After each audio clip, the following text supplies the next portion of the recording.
So I was watching this amazing video the other day from mindvalley.com, and Visham was talking about your Blisscipline, or staying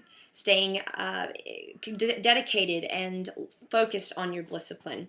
And what the Blisscipline is then is, of course, a discipline, only something that you love, something that brings you bliss and joy and happiness. And he says, just like Rhonda Byrne in The Secret and all those, leaders of the world that have disciplines that they follow, is that you need to follow disciplines that make you feel good. Now, to stay in a Blisscipline, it can be quite difficult when you have a normal job that you have to go to and you don't like, or you've got to deal with kids' issues, or you've got to deal with money or bills and all that sort of thing. And I actually really struggled with finding bliss within things that I even loved.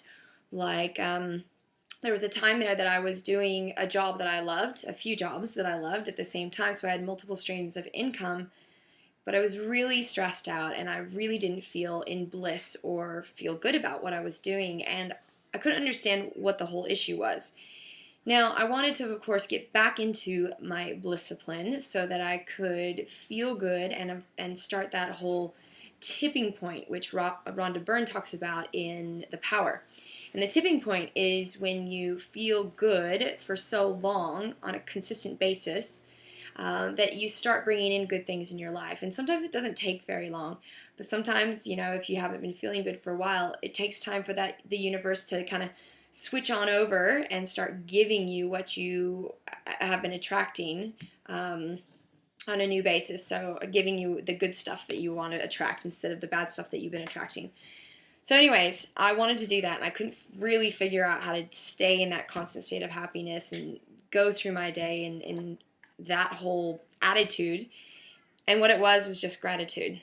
I wasn't feeling gratitude. I wasn't feeling thankful for the things that I did have, thankful for the things that were going on in my life. And even though I would just quickly, consciously say, oh, thanks, I wasn't actually feeling it. So staying in a state of gratitude and actually feeling it in my heart, thinking about how amazing whatever it is that I'm doing is, whether it's helping someone to change their life through personal training, whether it's helping them with food, whether it's helping them with business, whether it's helping them with just their mental attitude for the day.